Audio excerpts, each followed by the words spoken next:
Bien, vamos a hablar de lo que es el verbo to be, uno de los temas más esenciales en inglés, y su significado en español sería ser o estar. Como vemos, es uno de los verbos que más nosotros utilizamos al hablar, ya que yo digo, yo soy un estudiante o yo estoy en la universidad. Es un uso bastante amplio que le podemos dar a este verbo. En inglés tenemos tres formas de conjugarlo, que sería am, is y are. Dependiendo de cada sujeto, cada pronombre, lo que tenemos por aquí, lo conjugamos. Aquí tenemos el cual le corresponde a cada uno. I am, you are, he is, she is, it is, we are, you are, they are. Yo, tú, él, ella, eso, nosotros, ustedes y ellos. Cada uno de esos pronombres tiene su conjugación. Como vemos, son solamente tres variaciones. Las que tenemos aquí, las adoptamos a los pronombres de acá. De I hasta it son pronombres singulares, es decir, que se refieren a un solo sujeto. Y de we a they son pronombres plurales, es decir, que se refieren a dos o más personas. Como vemos, we sería nosotros, plural, you, ustedes, they, ellos. Sería todo plural. La diferencia entre este you y este you de acá es el contexto. Aunque se escriben igual y se pronuncian igual, you are, este de aquí es plural, se refiere a ustedes, varias personas, y este de aquí, you are, es tú eres, una sola persona. Dependiendo del contexto de la oración, nosotros vamos a denotar si es plural o singular. Pero en cualquiera de los casos, la conjugación es are. Para I es am. Es el único al cual se le da esta conjugación del verbo to be. Y para las demás personas, he, she, it, que se denominan terceras personas del singular, sería is. Bien, ahora, para nosotros hacer una oración en inglés con el verbo to be, tenemos esas estructuras de acá. Tenemos una estructura positiva, una estructura negativa y una estructura interrogativa. Vemos que es sujeto más verbo to be más complemento en la positiva. Entonces vamos a hacerlo. Tomamos nosotros cualquiera de estos sujetos de aquí. Por ahora vamos a tomar I como nuestro sujeto. Lo escribimos siguiendo la estructura, por supuesto. I, sujeto. Verbo to be le corresponde am. Y hagamos un complemento de conveniencia.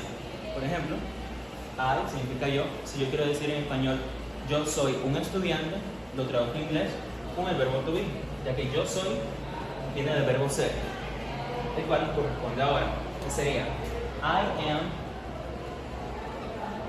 a student.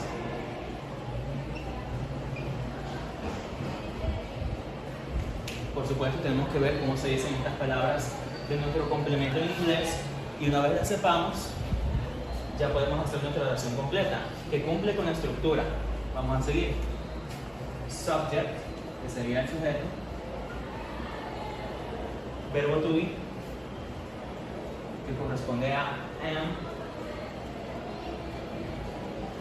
Y luego, a student.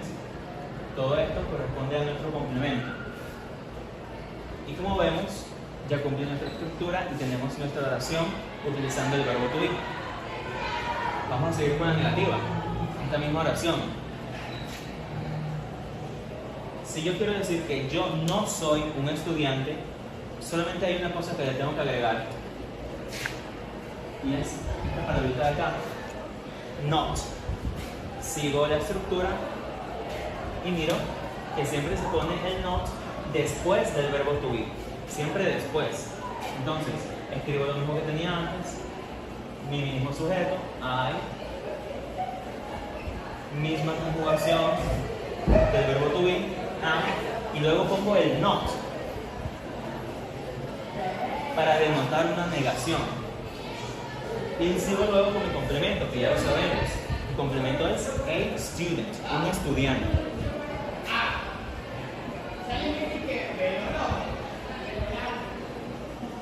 Y listo, ya tendría oración con el verbo to be en negativo, es decir, que es una negación. Como por acá la estructura. Ese not corresponde siempre a ese mismo not. Y tengo el complemento.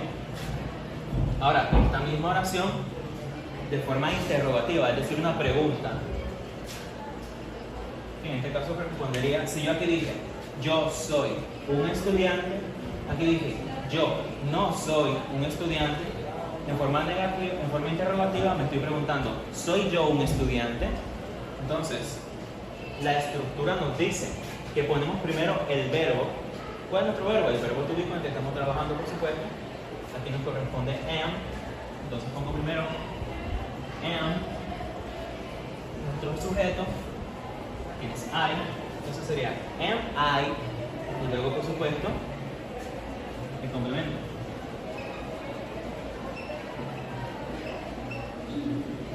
Y aquí completamos con algo importante que sería el signo de interrogación. En inglés solamente se pone al final.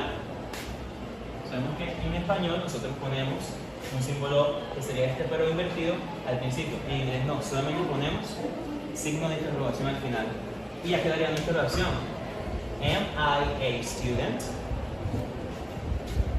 Verificamos la estructura.